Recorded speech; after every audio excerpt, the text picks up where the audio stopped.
नमस्ते, स्वागत छ यहाँहरुलाई मेरो च्यानलमा। आज म भटमास कसरी साध्ने भनेर देखाउन गइरहेको छु र यसको लागि सबैभन्दा पहिला मैले प्यानमा भटमास हालेको छु। यसलाई चाहिँ राम्रोसँग भुट्नु पर्छ।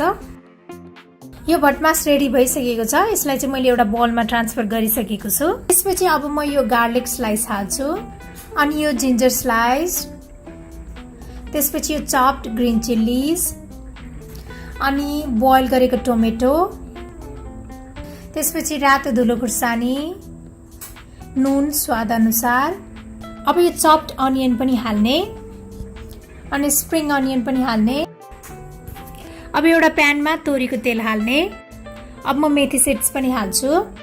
अब यो तेलमा चाहिँ अलिकति बेसार पनि हाल्ने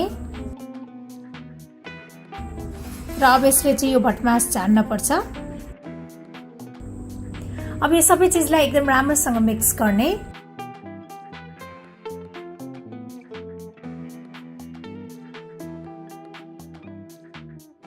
हरियो धनिया पनि हाल्ने। अब हाम्रो यो साँधेको भटमास चाहिँ रेडी भएको छ। मलाई आशा छ यहाँहरुलाई यो रेसिपी मन पर्यो होला र मेरो अरु यस्तै रेसिपीहरुको लागि मेरो च्यानललाई सब्स्क्राइब गर्न नभुल्नु होला र मेरो भिडियोलाई लाइक, शेयर र कमेन्ट पनि गरिदिनु होला। Thank you for watching. Bye by.